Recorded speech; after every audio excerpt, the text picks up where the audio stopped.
दोस्तों आज हम 48 लॉज में से लॉ नंबर 27 को जानने वाले हैं। दोस्तों लॉ नंबर 27 में रॉबर्ट ग्रीन कहते हैं, अनुयायी बनाने के लिए लोगों के विश्वास का लाभ उठाएं। लोगों की प्रबल इच्छा होती है कि किसी चीज में विश्वास करें। उन्हें अनुसरण करने के लिए कोई नया उद्देश्य या नई आस्था देकर इस इच्छा का लाभ उठाएं। अपने शब्दों को अस्पष्ट लेकिन सुनहरी संभावनाओं से भरपूर रखें। दोस्तों तर्क और स्पष्ट चिंतन के बजाय उत्साह पर जोर दें। अपने नए अनुयायियों को कर्मकांड की कुछ परंपराएं दें। उन्हें अपने लिए त्याग करने को कहें। संगठित धर्म और महान उद्देश्यों के अभाव में आपका नया आस्था तंत्र आपको असीमित शक्ति प्रदान करेगा। दोस्तों फ्रेडरिक नीत्शे कहते हैं, किसी नए धर्म का संस्थापक बनने के लिए इंसान को आम लोगों के मनोविज्ञान का अच्छा ज्ञान होना चाहिए, जो अब तक इस बात को नहीं पहचान पाए हैं कि वे एक साथ जुड़ सकते हैं। दोस्तों निकोलो मैकियावेली कहते हैं, मनुष्य इतने भोले होते हैं, अपने तात्कालिक जरूरतों में इतने डूबे रहते हैं कि धोखेबाज व्यक्ति को हमेशा ऐसे बहुत से लोग मिल जाएंगे जो धोखा खाने के लिए तैयार होते हैं। दोस्तों किसी ढोंगी का अनुयायी बनने से बचने के लिए हम इस पूरी लॉ को पूरी तरीके से सुने और समझें, जिससे कोई व्यक्ति हमको धोखा ना दे सके और हमें किसी ढोंग के लिए अनुयायी बना सके या फिर हमारा इस्तेमाल कर सके। दोस्तों लॉ नंबर 27 में 5 आसान कदम उठाकर आप अपने पंथ या फिर अपने अनुयायियों को बनाने का सिलसिला की शुरुआत कर सकते हैं। दोस्तों इसी 5 अध्यायों के बारे में हम आगे चर्चा करेंगे। दोस्तों न्यूनतम कोशिश से सर्वाधिक शक्ति हासिल करने के तरीकों की खोज करते समय आप पाएंगे कि पंथ बनाना ऐसा करने का बहुत ही अच्छा तरीका है। बहुत ज्यादा समर्थक होने पर धोखा देने की संभावनाएं बहुत बढ़ जाती हैं। आपके समर्थक न सिर्फ आपकी पूजा करेंगे बल्कि वे आपके दुश्मनों से आपकी रक्षा भी करेंगे और दूसरों को आपके समूह में शामिल होने के लिए प्रलोभन भी देंगे। इस तरह की शक्ति आपको एक अलग ही ऊंचाई पर उठा देती है। अब आपको अपनी इच्छा पूरी करवाने के लिए संघर्ष करने या छल कपट करने की जरूरत नहीं होती है। आपकी पूजा होती है और आप कोई गलत काम नहीं कर सकते हैं। दोस्तों आपको ऐसा लग सकता है कि इस तरह का समर्थन हासिल करना बहुत बड़ा या मुश्किल काम है, लेकिन दरअसल यह बहुत आसान है। लोग हमेशा किसी न किसी पर भरोसा करने की हड़बड़ी में रहते हैं, इसलिए वे अनावश्यक रूप से संत और पंथ का निर्माण करते हैं। इस विश्वास करने की आदत का लाभ उठाएं, खुद को पूजनीय बना लें। इन 5 आसान कदमों द्वारा अपना पंथ बनाएं। पहला कदम। दोस्तों पहला कदम कहता है, इसे अस्पष्ट लेकिन आसान रखें। दोस्तों पंथ बनाने के लिए सबसे पहले आपको लोगों का ध्यान खींचना होगा। आपको यह अपने कामों के माध्यम से नहीं करना चाहिए जो बहुत स्पष्ट होते हैं और आसानी से समझे जा सकते हैं। आपको तो यह काम शब्दों के माध्यम से करना चाहिए जो अस्पष्ट और धोखेबाज होते हैं। आपके शुरुआती भाषण, बातचीत और इंटरव्यू यानी साक्षात्कारों में 2 तत्व शामिल होने चाहिए। एक तरफ तो किसी महान व काया पलट करने वाली चीज का वादा और दूसरी तरफ थोड़ी सी अस्पष्टता। दोनों के संयोग से आपके श्रोताओं के मन में हर तरह के धुंधले सपने तैयार हो जाएंगे। वे आपके बातों को मनचाही ढंग से समझेंगे और अपनी मनचाही चीज देखेंगे। दोस्तों अपने पंथ के विषय को नया बनाने की कोशिश करें ताकि बहुत कम लोग इसे समझ पाएं। सही तरह से करने पर अस्पष्ट वादों, धुंधली लेकिन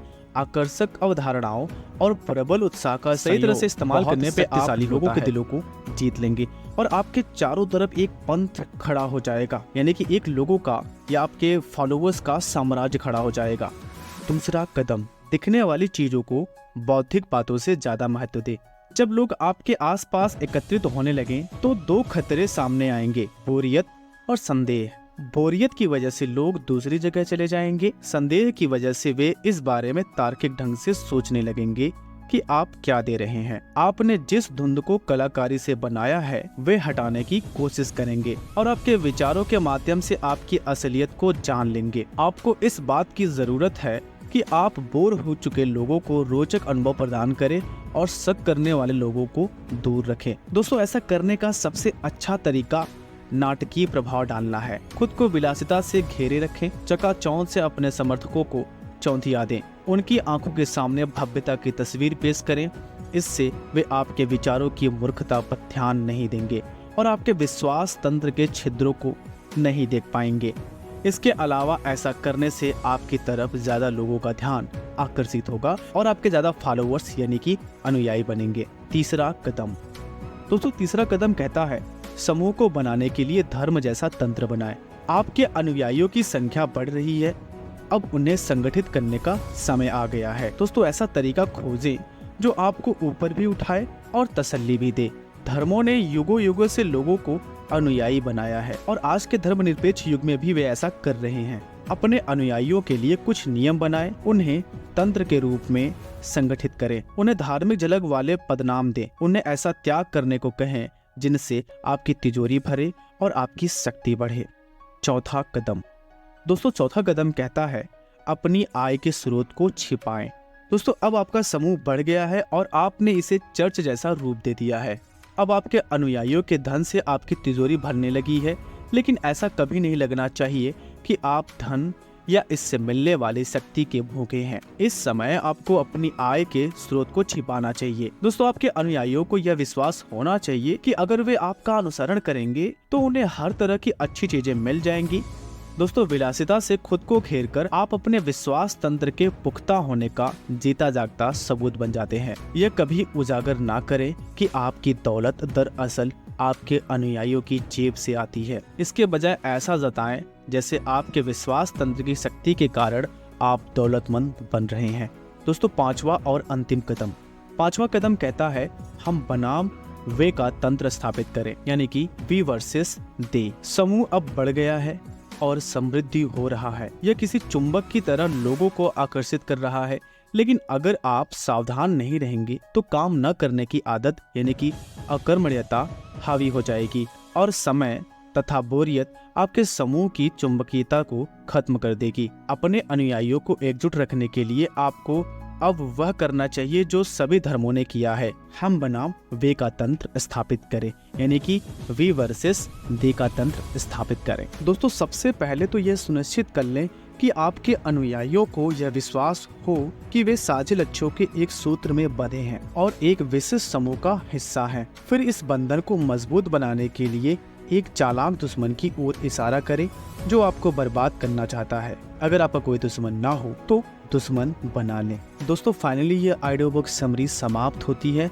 आई होप आपने इस ऑडियो बुक समरी से बहुत कुछ सीखा और जाना होगा। दोस्तों अगर आपको हमारी मेहनत पसंद आती है तो आप इस वीडियो को लाइक करें और अपने दोस्तों के साथ शेयर करें और फ्री और नॉलेजेबल ऑडियो बुक समरी को सुनने के लिए दोस्तों अपनी जिंदगी को और बेहतर ढंग से बनाने और अपने समझदारी का और अपने दिमाग का बेहतर विकास करने के लिए आप कॉन्कर दुनिया को सब्सक्राइब करें।